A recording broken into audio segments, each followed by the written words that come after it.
만드신 이 피조물 중에 이게 어떻게 진화일 수 있느냐, 정말 전능자가 만들지 않았으면 어떻게 이게 있을 수 있느냐 하는 그런 여러 예들이 있어요.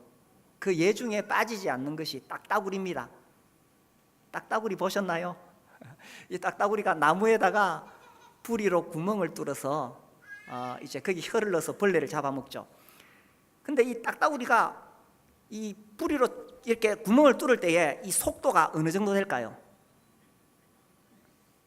다다다닥 치는데 속도가 어느 정도 되느냐 하면 총알의 2배 속도랍니다. 그래서 1초에 약 15회 정도 다다다닥 친대요. 이게 하루에 12,000번 쫀답니다. 자, 그러면 뭐가 문제가 되겠어요? 이 머리가 남아나겠습니까? 잘 이해가 안 되시면 한번 실험해 보세요. 이 이마에다가 뾰족한 거 딱 해가지고 나무에다 한번 박아보세요. 구멍 날 때까지 하루에 12,000번 총알의 2배 속도로.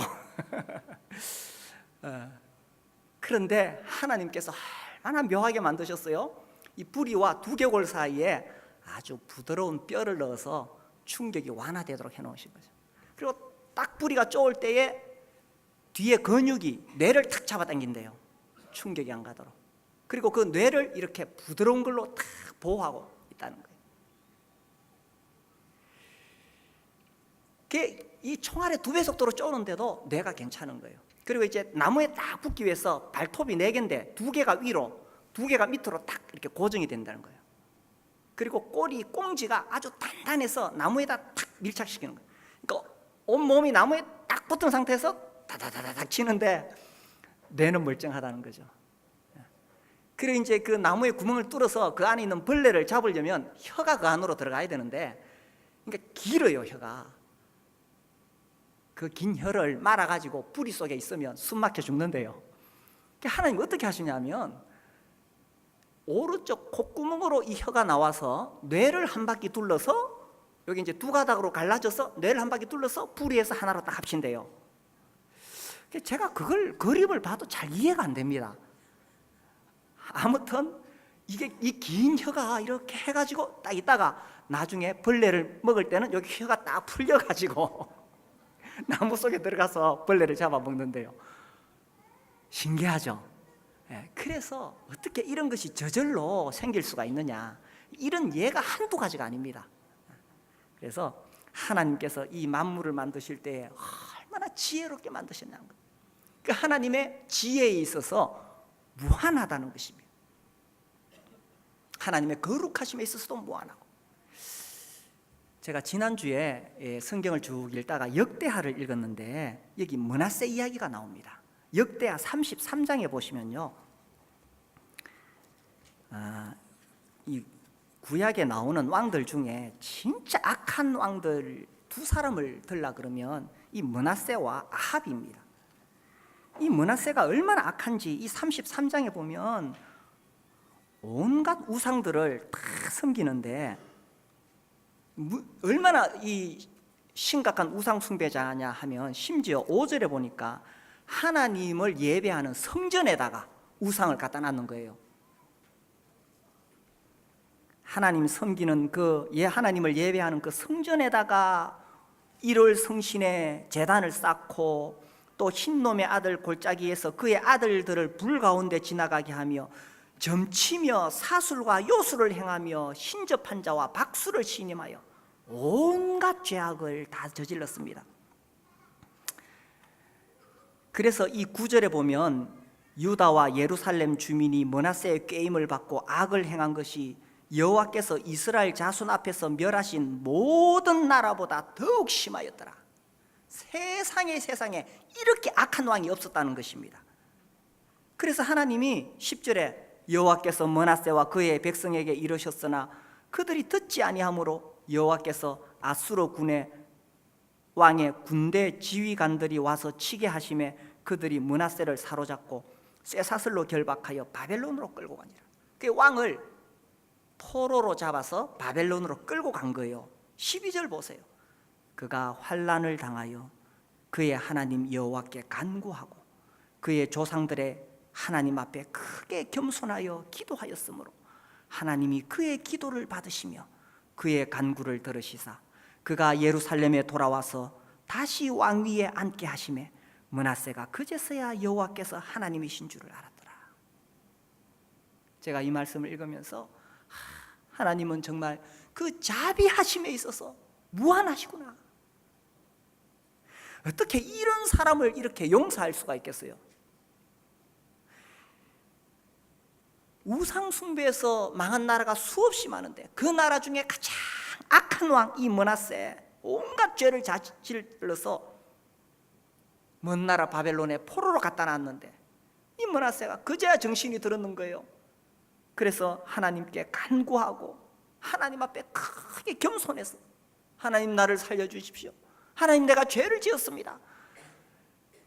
그렇게 했을 때 13절에 보니까 하나님이 그의 기도를 받으시며 그의 간구를 들으시사, 이렇게 악한 왕, 하나님을 대적했던 왕도 하나님 앞에 겸손하게 엎드려 기도하니 하나님께서 그를 용서하시고 회복시켜 주셨다는 것입니다. 그러니 하나님은 그 자비하심에 있어서도 무한하시. 왜냐하면 하나님은 완전하신 하나님이시니까. 그분의 능력에 있어 무한하시고 그분의 지혜에 있어 무한하시고 그분의 자비에 있어서도 무한하시고, 이것이 하나님 완전한 분이시다 하는 것입니다. 그래서 우리가 하나님을 알게 될 때에 특별히 두 가지 현상이 생긴다고 생각해요. 첫 번째는 우리가 담대하게 됩니다. 그 크신 하나님께서 나 같은 사람에게 이렇게 관심이 있으시고 이렇게 나를 사랑하시고 나를 버리지 아니하시니 그 하나님의 그 사랑이 무한하기 때문에 내가 하나님 믿을 때 담대함이 생기는 거예요. 나는 별 볼 일 없는 사람이지만 하나님 나를 이같이 생각하시니까 내가 담대해지는 거예요. 그리고 또 하나는 내가 하나님 앞에 한없이 겸손해지는 것입니다. 하나님의 그 영광을 바라볼 때에, 하나님의 그 놀라운 주권 앞에, 하나님의 위엄 앞에 우리가 한없이 겸손해질 수밖에 없다는 것입니다. 그러니까 한없이 담대하면서 한없이 겸손해지죠. 우리가 우리 하나님을 더 잘 알아갈 수 있게 되기를 바랍니다.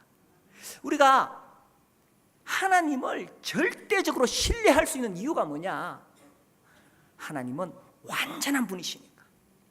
만약 하나님에게서 뭔가 불완전한 것이 있고 하나님께 뭔가 부족한 것이 있다면 우리가 어떻게 내 인생을 그분에게 안심하고 맡길 수가 있겠어요? 하나님은 완전한 분이십니다. 그래서 우리가 그분을 믿고 내 생명을, 내 인생을 그분에게 맡길 수가 있다는 것입니다. 이 완전하신 하나님을 나의 삶 속에 초청하시게 되기를 바랍니다. 완전하신 하나님, 내 삶 속에 오셔서 나를 다스려 주십시오.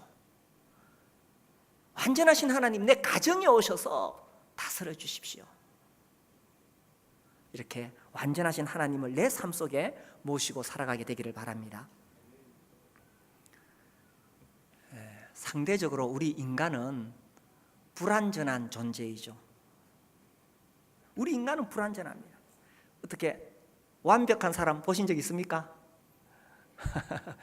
완전한 사람 보신 적 있으세요?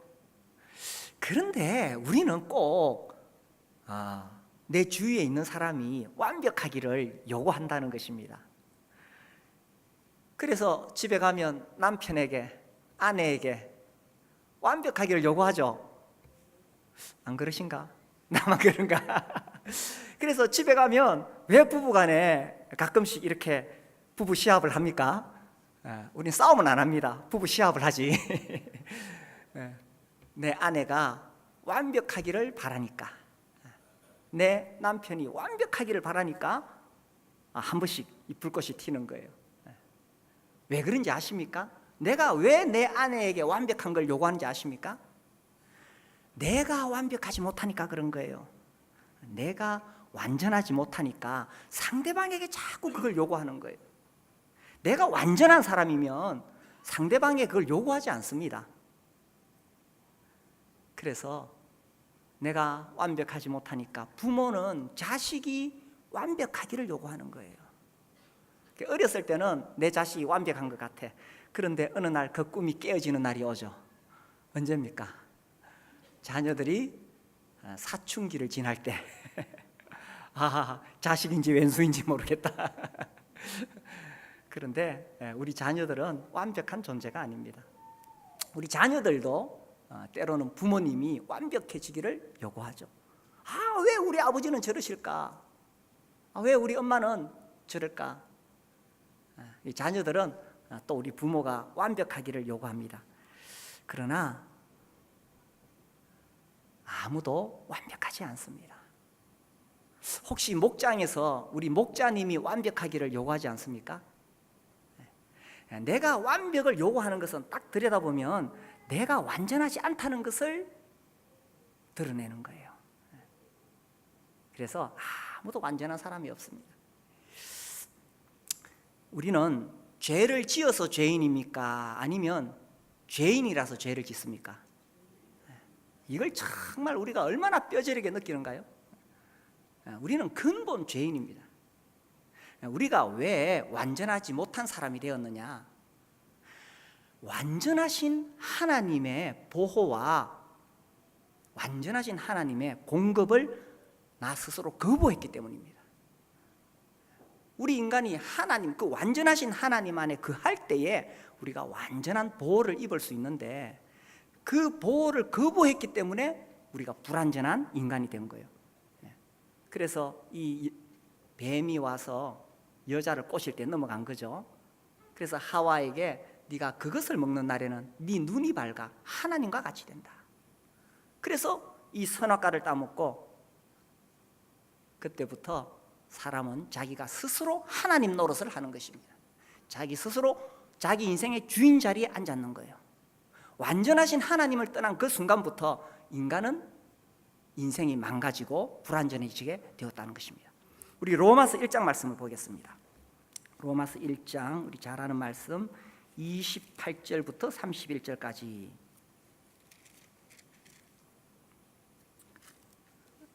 이것이 완전하지 못한 인간의 모습이죠. 28절부터 31절 좀 길지요. 같이 읽어봅시다. 시작. 또한 그들이 마음에 하나님 두기를 싫어하며 하나님께서 그들을 그 상실한 마음대로 내버려 두사 합당하지 못한 일을 하게 하셨으니 곧 모든 불의, 추악, 탐욕, 악의가 가득한 자요 시기, 살인, 분쟁, 사기, 악독이 가득한 자요 수군수군하는 자요 비방하는 자요 하나님께서 미워하시는 자요 능욕하는 자요 교만한 자요 자랑하는 자요 악을 도모하는 자요 부모를 거역하는 자요 우매한 자요 배약하는 자요 무정한 자요 무자비한 자라. 이것이 바로 완전하신 하나님을 떠난 인간의 모습이라는 것입니다. 그래서 28절에 또한 그들이 마음에 하나님 두기를 싫어하며, 우리가 하나님 두기를 싫어했을 때에 우리는 정말 망가진 인생이 되었고 불완전한 모습으로 전락하게 되었다는 것입니다. 그래서 우리가 우리 스스로의 힘으로는 구원받을 수가 없지요. 오직 예수님의 십자가 피를 통해서만 구원을 받을 수가 있습니다. 그리고 우리가 예수님 피로 구원받았지만 이 땅에 있는 동안 우리는 완전한 사람이 될 수가 없습니다. 20세기에 아주 위대한 하나님의 종 아이언사이드가 있습니다. 이분 브래들린이죠. 사람들이 잘 모르는데 정말 대단한 설교자이고 성경 강해, 성경 교사이고 그리고 저술가입니다. 아주 대단한 인물입니다. 이분은 어렸을 때부터 이 성경을 계속 외웠어요. 그래서 외울 때마다 엄마가 이제 용돈 주고 성경을 많이 외웠는데 나중에 14살, 15살 그 무렵에 예수님을 믿게 됩니다. 그러면서 이제 그때 한창 그 미국에서 영향을 미치고 있었던 구세군에 들어가서 사역하게 됩니다. 이 18세기에 정말 하나님께 쓰임받은 위대한 종이 있는데 요한 웨슬리예요. 사실 이 요한 웨슬리로 인해서 이 영국이 하나님의 큰 은혜를 입게 되죠. 그런데 이 요한 웨슬리가 주장했던 성화의 교리 중에 완전 성화교리가 있습니다. 그래서 제2의 축복을 받고 우리 인간이 정말 죄짓지 않고 그 하나님의 그 사랑을 사람들에게 보여주는 그런 완전 성화교리를 가르쳤어요. 그래서 이제 그 가르침이 참 훌륭한데, 이제 이것이 나중에 이 미국으로 건너가면서 또 그 당시 이제 이렇게 많은 어떤 그 거룩을 추구하는 사람들에 의해서 약간씩 이렇게 변형되어집니다. 그 중에 이제 구세군이 있는데, 이 구세군은 이 완전 성화교리를 어떻게 가르쳤냐 하면은, 사람이, 예수님 믿는 사람이 하나님께 완전히 굴복하면 어느 한순간 제2의 축복을 받아서 더 이상 죄를 짓지 않는 정말 완전한 사람이 된다고 그렇게 가르쳤는 거예요. 그래서 그런 경험을 한 사람들이 막 이렇게 간증을 하고 이렇게 했어요. 그래서 아이언사이드도 그런 간증을 듣고는 나도 정말 그렇게 한번 살아보고 싶다. 나도 정말 하나님 앞에 정말 거룩한 사람, 그 완전한 사람 그렇게 되고 싶다. 그래서 계속 기도하고 금식하고 했는데 잘 안 돼요. 그러다가 어느 날 마음에 작정을 하고는 이제 차를 타고 가다가 고속도로에 내려가지고 철야 기도를 합니다. 간절히 기도해서. 근데 이제 날이 밝을 무렵에 어떤 그 영적인 황홀감을 탁 느끼면서 이 제2의 축복을 받은 것 같아.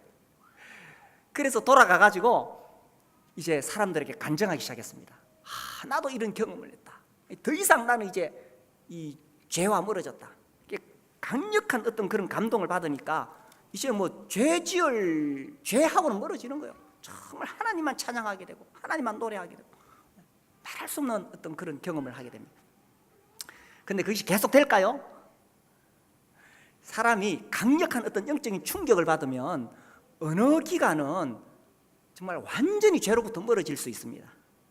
그런데 우리가 예수님 믿고 구원을 받았다 하더라도 우리 안에 있는 죄성 자체가 없어지는 것은 아니에요.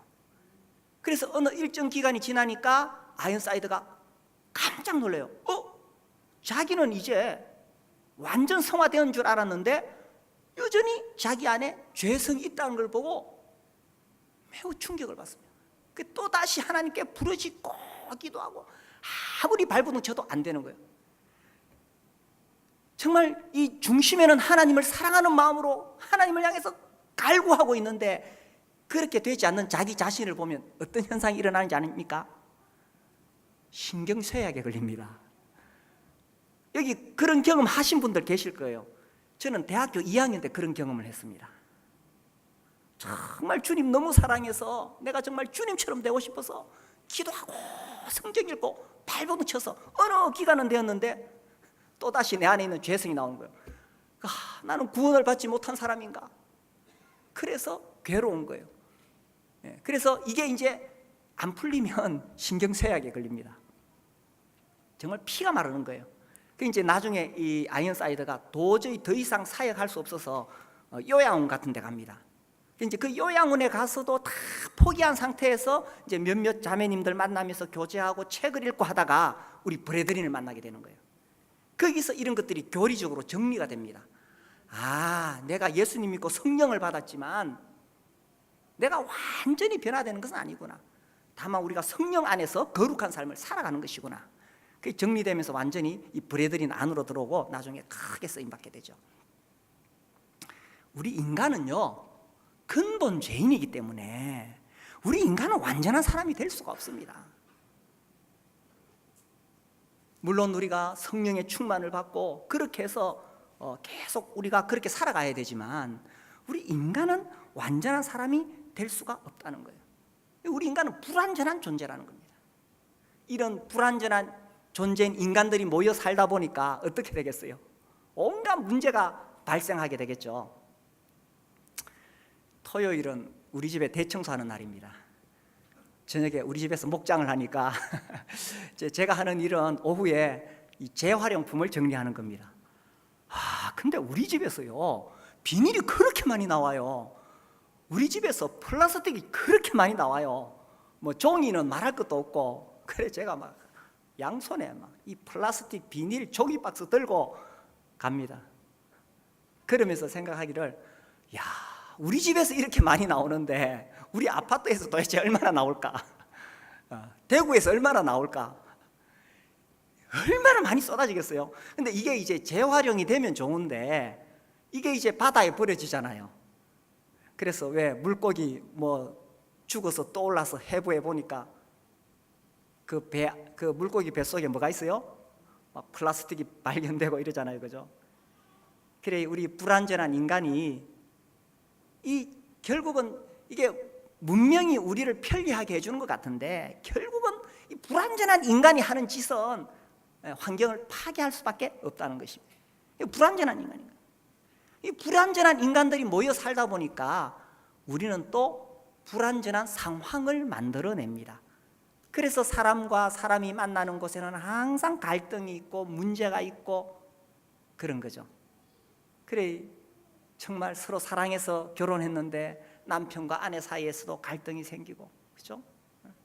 그리고 또 부모와 자식 간에도 어려움이 생길 수 있고, 직장에 가니까 또 문제가 생기고, 이게 이제 더 커지면은 국가 간의 전쟁이 되는 거죠. 그래서 우리 불완전한 인간이 모여 살면은 결국은 불완전한 상황을 만들어낼 수밖에 없고 온갖 문제가 생기고 상처가 생기고, 그죠?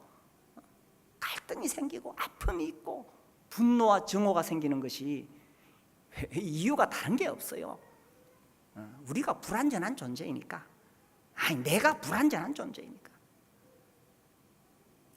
그래서 우리에게는 정말 완전한 하나님이 필요하다는 것입니다.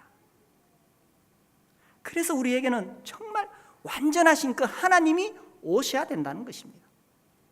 그래서 내 삶 속에 그 완전하신 하나님 오셔야 되고, 우리 가정에도, 우리 목장에도, 우리 교회에도 완전한 하나님이 오셔야 된다는 것입니다.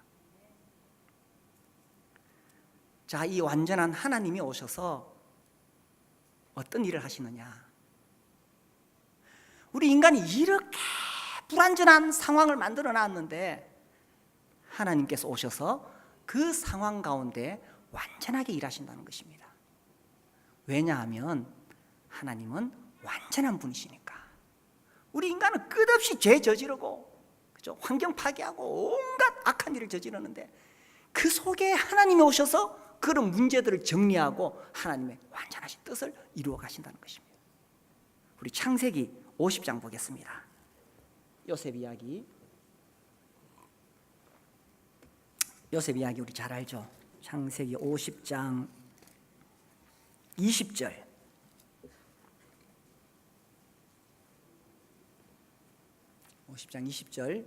함께 읽겠습니다. 시작.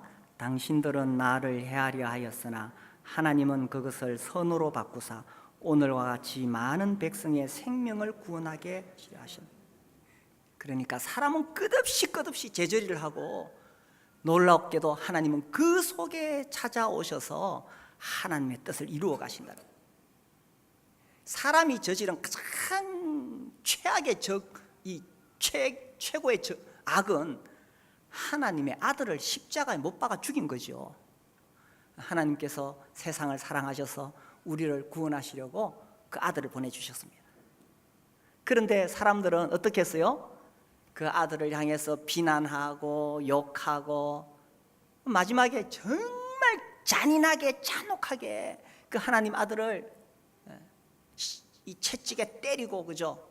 가시관 씌우고 침 뱉고 온갖 조롱과 모욕을 당한 다음에 십자가에 못을 박아서 매달아 죽였잖아요. 이게 인간이 하는 짓이라는 겁니다. 인간이 하는 짓은요, 자기 딴에는 잘한다고 하는 거예요.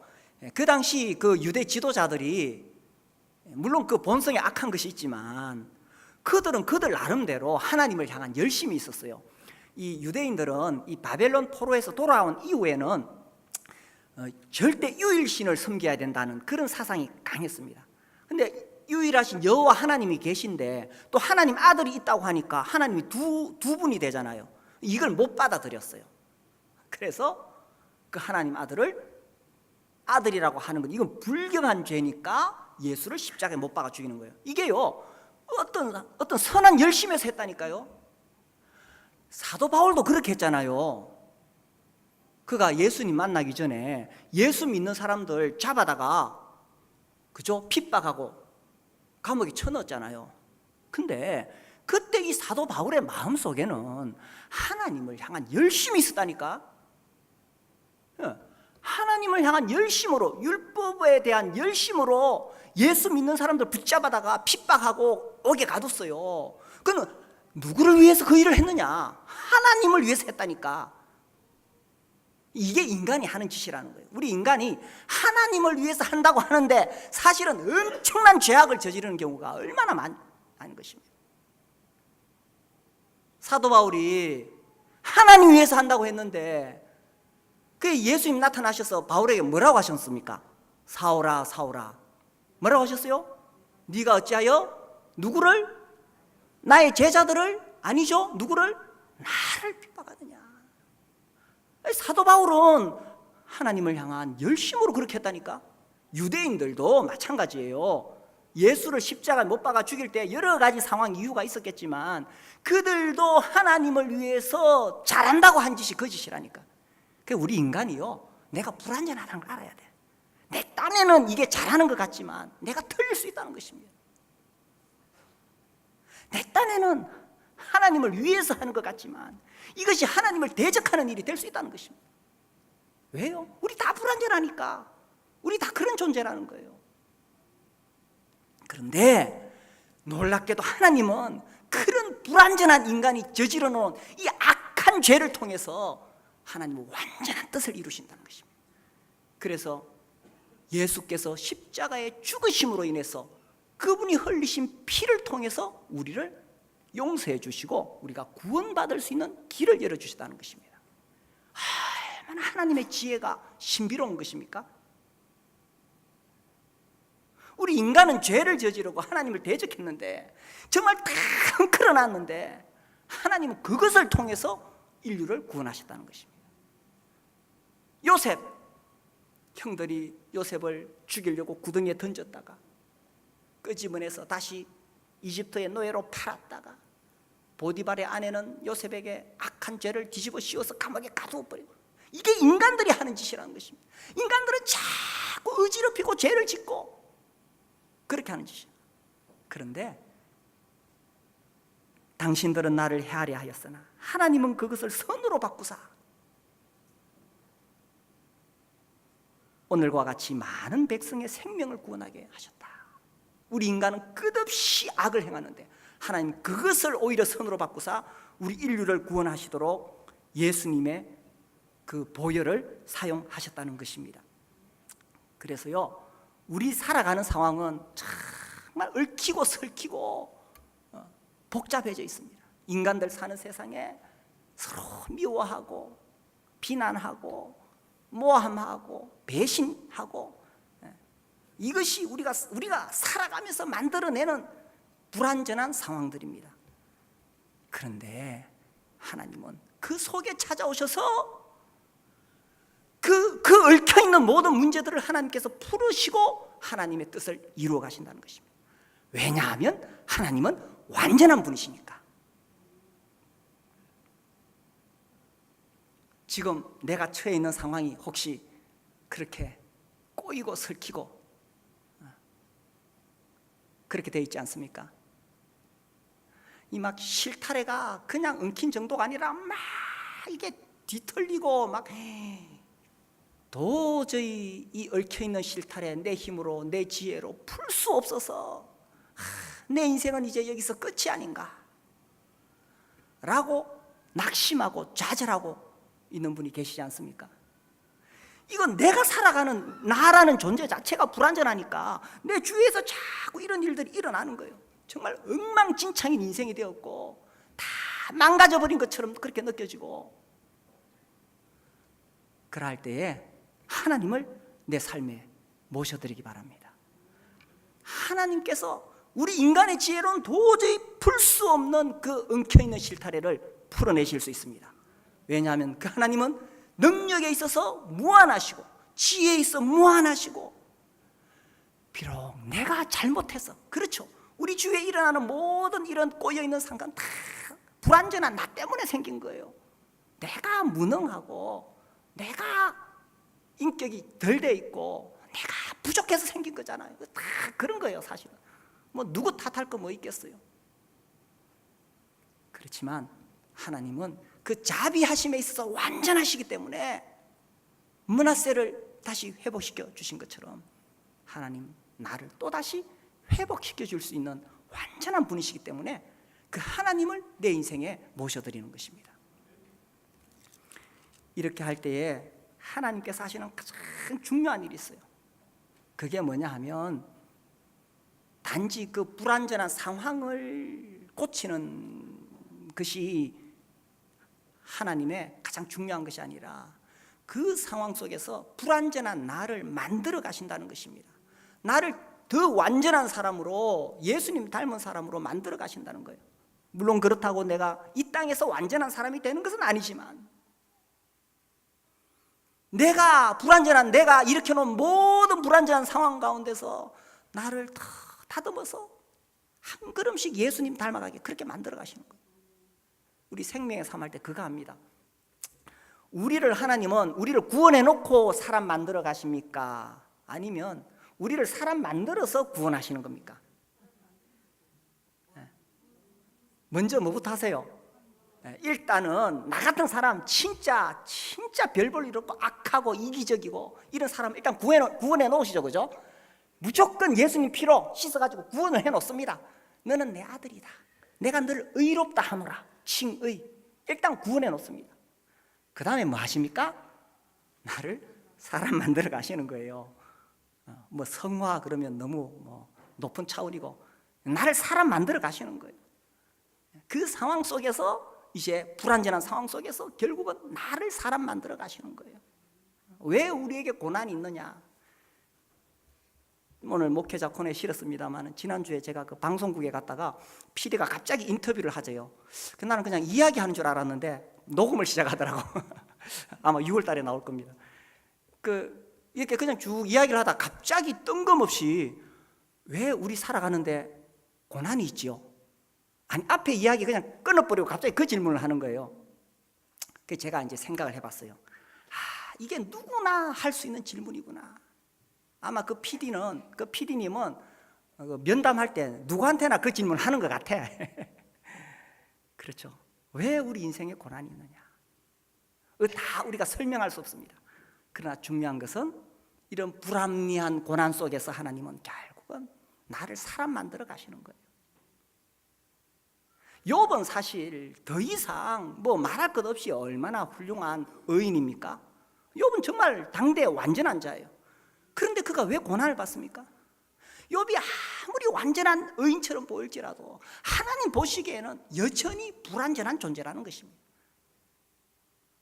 이 땅에 어느 누구도 완전한 존재는 없으니까.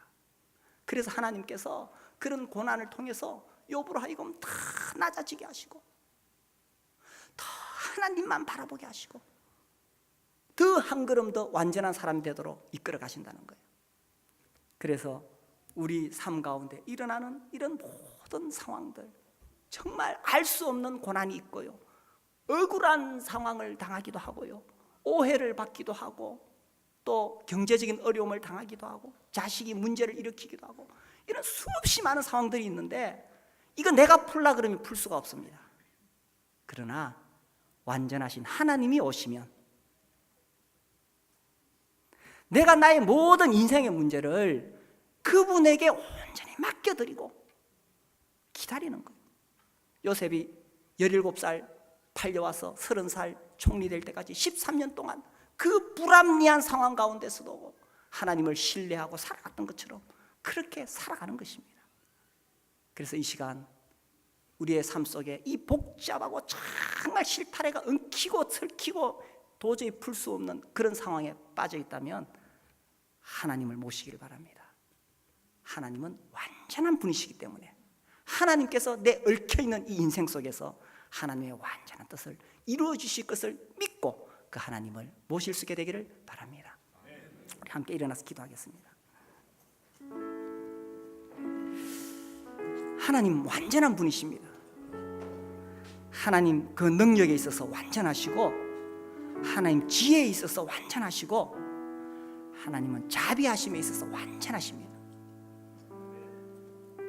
그 하나님을 지금 내 인생 속에 다시 한번 모셔드리지 않겠습니까? 하나님 찾아와 주십시오. 하나님, 나는 정말 이 복잡한 상황 가운데서 일어날 힘이 없습니다. 그러나 완전하신 하나님께서 오셔서 하나님의 뜻을 완전하게 이루어 주시옵소서. 이 시간 하나님 앞에 기도하겠습니다. 아버지 하나님,